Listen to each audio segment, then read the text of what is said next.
Nesta videoaula, iniciamos o 11º módulo do curso, dedicado a apresentar uma resposta ao ceticismo. Na verdade, este e o próximo módulos, os últimos do curso, visam ambos introduzi-lo a duas respostas ao ceticismo que vemos na literatura. Agora, veremos a defesa de que o ceticismo se autorrefuta. O ceticismo seria uma teoria contraditória. No próximo módulo, veremos um ataque ao cético a partir do senso comum, uma estratégia inspirada pelo filósofo analítico Moore. Nos módulos anteriores, passamos por uma série de questões e indiquei respostas que poderíamos apontar, algumas mais assentadas na literatura. Se não as mais assentadas na literatura, são respostas mais tradicionais. Agora, no 11º módulo, eu gostaria de retomar algumas dessas respostas, algumas dessas linhas que são apontadas na literatura, que dizem respeito às características da noção de conhecimento que estivemos trabalhando ao longo dos módulos. Depois de apresentar isso, falarei novamente sobre o argumento cético pirrônico e apresentarei uma formulação contemporânea do ceticismo cartesiano. Embora tenhamos visto como Descartes apresenta o ceticismo na primeira das suas meditações metafísicas e como ele responde ao problema do ceticismo, veremos aqui como o ceticismo cartesiano ele pode ser formulado de um modo mais simples em um argumento forte contra o conhecimento de proposições ordinárias, ou seja, contra as nossas alegações comuns de conhecimento. No segundo vídeo desse módulo, veremos a resposta ao ceticismo propriamente dita, uma resposta, na verdade, a saber, a tese de que aqueles que defendem o ceticismo estão defendendo algo contraditório. Para iniciar essa parte final do curso, eu vou retomar a pergunta que motivou toda a nossa investigação. A pergunta: o que é o conhecimento? Utilizamos a palavra conhecimento cotidianamente. Atribuímos conhecimento a nós mesmos e aos outros. A epistemologia contemporânea identifica que a nossa linguagem comum nós possuímos pelo menos 3 usos da palavra conhecimento. Um deles que diz respeito às habilidades que alguém possui. Outro deles que diz respeito à familiaridade. E o outro uso do conhecimento diz respeito a fatos do mundo. O tipo de conhecimento mais investigado desde Platão, e que foi o nosso foco ao longo de todo o curso, foi o conhecimento sobre fatos do mundo. É particularmente relevante esse tipo de estudo, o estudo de conhecimento de fatos do mundo ou conhecimento proposicional, principalmente por seu valor prático. Nós podemos ver isso na seguinte situação: há desagradáveis consequências práticas de estar enganado, e a isso soma-se o fato de que nós somos cuidadosos proporcionalmente à importância do assunto. Assim, se eu estou errado acerca de algo importante, isso traz consequências muito desagradáveis. Pense na situação em que alguém está infartando. Não saber que o hospital fica em determinado lugar é algo ruim. Mas pior do que isso é estar enganado com respeito ao lugar onde fica o hospital. Partindo desse modo como nós atribuímos o conhecimento de fatos, identificamos basicamente 3 características. Primeira, que o conhecimento é um tipo de crença, ou seja, aqueles que conhecem algo acreditam naquilo que se dizem conhecedores. Em segundo lugar, ou seja, por exemplo, se eu sei que vai chover amanhã, é porque eu acredito que vai chover amanhã.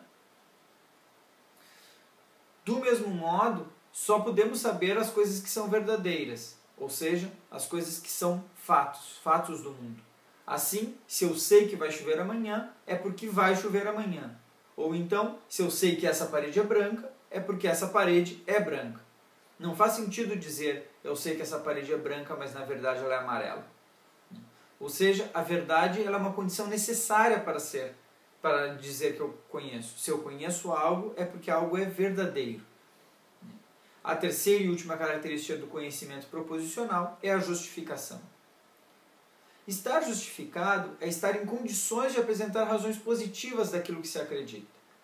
Assim, se eu acredito que vai chover amanhã, eu posso estar justificado em crer nisso porque meu joanete dói, por exemplo.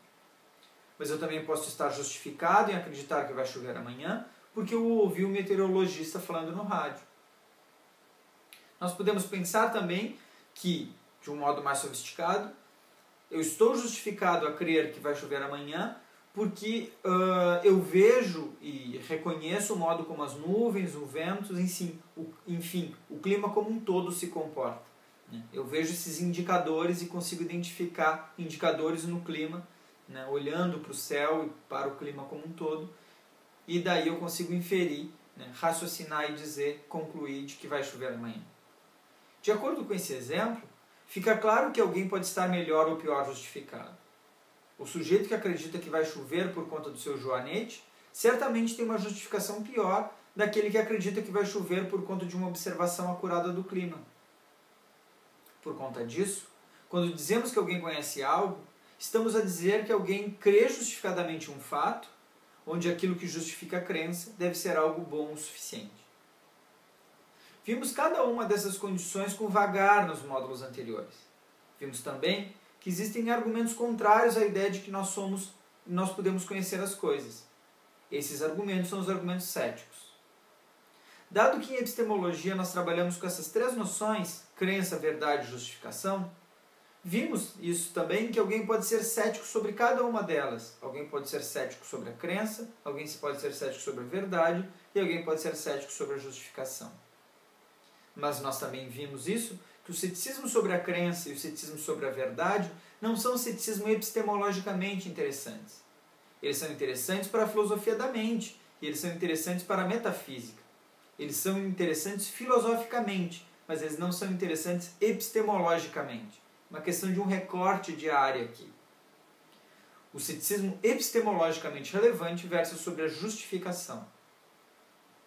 Isso porque, na caracterização de ceticismo que foi apresentada ao longo do curso, o ceticismo não disputa essas três condições, crença, verdade e justificação.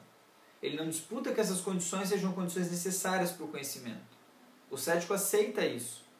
O cético aceita que se eu tenho justificação boa o suficiente para aquilo que eu creio, e se aquilo que eu acredito é verdadeiro, então eu sei isso.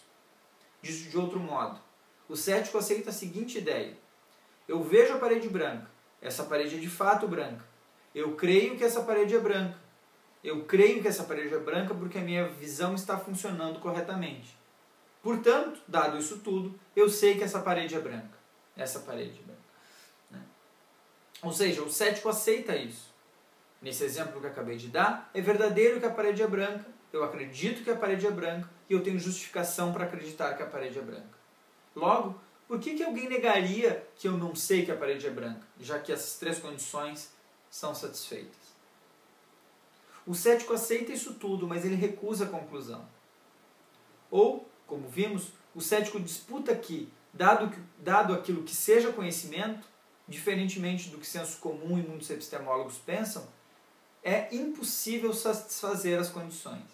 Em suma, o cético argumenta do seguinte modo, como vimos no quinto módulo. Primeiro, se há conhecimento, as nossas crenças estão justificadas. Segunda premissa, mas as nossas crenças não estão justificadas, portanto, não há conhecimento. Esse é um argumento cético. Né? E esse argumento cético é um argumento válido. Mas essas premissas desse argumento, elas são verdadeiras? A primeira premissa ela não é matéria de disputa, pois ela explicita que a justificação é uma condição necessária para o conhecimento. Mas a segunda premissa, essa o cético defende do seguinte modo: toda justificação se infere de outras crenças. Se toda justificação se infere de outras crenças, temos um regresso ao infinito. Se há um regresso ao infinito, as nossas crenças não estão justificadas, logo as nossas crenças não estão justificadas. Se as nossas crenças não estão justificadas, então não temos conhecimento. Esse é o ceticismo pirrônico, que, como vimos, há tentativas fundacionista e coerentista de resposta. Mas há também um outro modo de defender a segunda premissa. Esse modo é apelando para hipóteses céticas. O apelo para as hipóteses céticas é inspirado na primeira meditação de Descartes. Ali, como nós vimos, Descartes levanta a hipótese de um gênio maligno. Essa hipótese é muito similar com a que vemos no filme Matrix, em que as pessoas são meros corpos que os seus cérebros funcionam conectados a um grande computador. Um filósofo chamado Hilary Putnam desenvolveu a ideia de que poderíamos ser somente cérebros em um balde. Esse balde ele teria um líquido com nutrientes para manter o cérebro funcionando, e o balde ele seria alimentado com informações de cabos de computador conectados. Desse modo, tudo aquilo que nós vemos, tudo aquilo que nós sentimos, tudo aquilo que nós tocamos, seria na verdade muito diferente de como as coisas de fato são. Os objetos à nossa volta seriam diferentes, as pessoas não existiriam, não tocaríamos em nada, só teríamos a sensação de estar tocando em algo, não estaríamos vendo nada, porque seríamos cérebros sem olhos, de acordo com essa hipótese. Seríamos alimentados por um computador com a ideia de estar vendo alguma coisa, quando na verdade não há nem mundo com objetos para observarmos, nem olhos, já que nós seríamos meros cérebros também. Descartes também levanta a hipótese cética de que você poderia estar sonhando agora. Desse modo, você estaria tendo experiências do mundo que elas seriam massivamente falsas. Mas todas essas hipóteses, o cético as apresenta não como se fossem verdadeiras ou prováveis, mas simplesmente para questionar: possuímos justificação epistêmica que afaste essas hipóteses? Plínio Smith diz, eu cito, a ideia básica das hipóteses céticas é que nossas percepções podem ser produzidas por diferentes causas, e não podemos jamais saber qual e como é a sua causa real. Há várias alternativas para dizer o que é que realmente percebemos.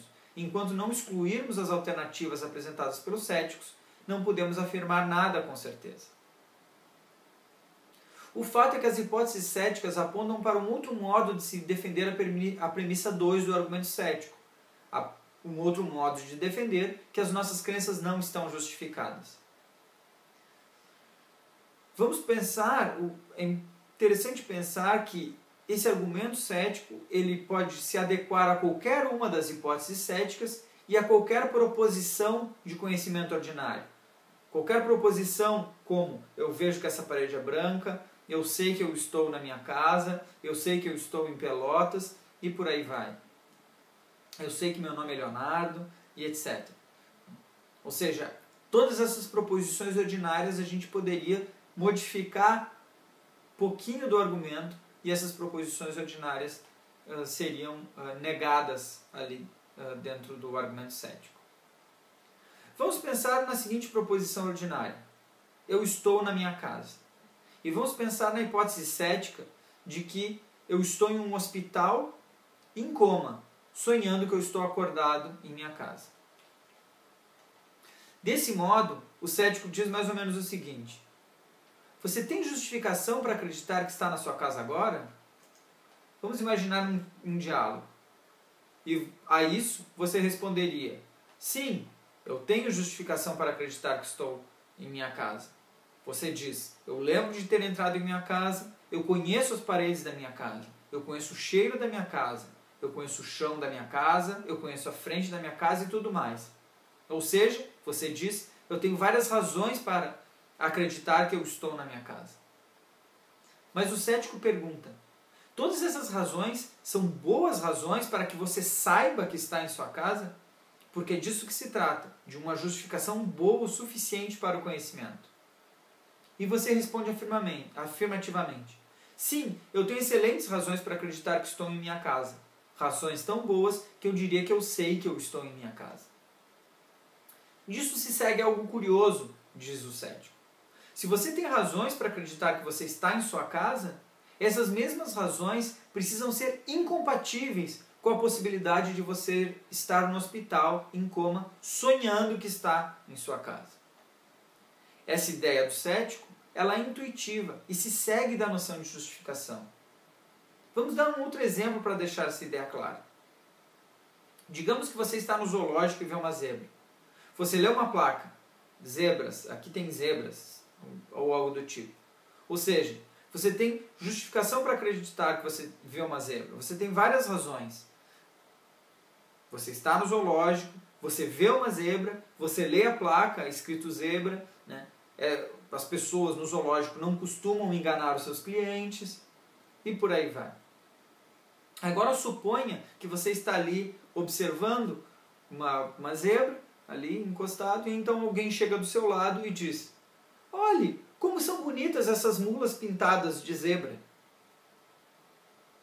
Bom, esse exemplo engraçado ele serve para mostrar o seguinte: embora você tenha uma série de razões para acreditar que os animais... Nós vimos que você tem uma série de razões para acreditar que esses animais na sua frente são zebras. Mas todas essas razões que você tem para acreditar que esses animais à sua frente são zebras, são boas razões para também negar a possibilidade de que esses animais à sua frente sejam mulas pintadas? Você diria, eu vejo uma zebra, eu estou no zoológico e o dono do zoológico não engana as pessoas, aqui tem uma placa que diz que esses animais são zebras, etc. Ou seja, você apresentaria suas razões para acreditar que você vê zebras à sua frente. Contudo, se essas razões elas são boas razões, elas devem excluir a possibilidade de que você esteja vendo mulas pintadas. Por quê? Porque se são mulas pintadas, esse fato mostra que você tinha péssimas razões para acreditar que via zebras. Isso vale do mesmo modo para o caso de você estar em sua casa e a possibilidade de você estar no hospital em coma sonhando que está em casa. Se você tem boa justificação para acreditar que está em casa, então essa boa justificação precisa excluir a possibilidade de que você esteja no hospital em coma sonhando que está em casa. Dito de modo mais argumentativo, o que o cético diz é: se você está justificado a acreditar que está em sua casa, então você está justificado a negar a hipótese de estar no hospital em coma sonhando que está em casa. Mas, a segunda premissa do cético, você não está justificado a acreditar que não está no hospital em coma sonhando. Conclusão, logo você não está justificado a acreditar que está em sua casa. Esse argumento é o mesmo que Descartes apresentou na primeira meditação. O cerne da dúvida cética é apresentar uma possibilidade de erro em um cenário em que são indistinguíveis as evidências favoráveis e contrárias. As mesmas razões que você tem para afirmar que está em sua casa são compatíveis com a possibilidade de você estar, nesse instante, no hospital em coma, sonhando que está em casa. As suas razões para estar em casa não conseguem excluir essa hipótese cética. Desse modo, o argumento do sonho ele funciona para colocar em xeque a justificação. Afinal, todas as evidências disponíveis para que você possa dizer eu estou em casa acordado são compatíveis com a possibilidade de você estar sonhando que não está sonhando. E se não há diferença suficiente para distinguir entre as experiências cotidianas e as experiências de um sonho, então não há como dizer que você está justificado. Ao longo desse primeiro vídeo, vimos dois argumentos para sustentar o ceticismo. Retomamos o que é o conhecimento e algumas outras questões e percurso que nós vimos ao longo do curso foram retomados ao longo desse vídeo, mas basicamente para mostrar que há mais de um modo do cético defender o seguinte argumento: se há conhecimento, as nossas crenças estão justificadas, as nossas crenças não estão justificadas, então não há conhecimento. Há dois modos do cético defender a ideia de que as nossas crenças não estão justificadas. Um modo é através do ceticismo pirrônico, como nós vimos, que é o argumento do regresso. Mas há também o ceticismo cartesiano, que vai mostrar que as nossas proposições ordinárias,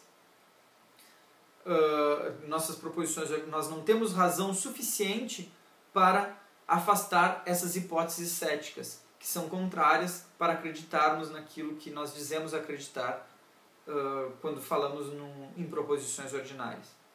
No próximo vídeo, veremos um argumento contra a conclusão de que não há conhecimento. Um argumento, ou seja, o argumento de que o conhecimento é impossível. Veremos exatamente a carga, a crítica ao cético, de que o cético está se contradizendo ao afirmar isso.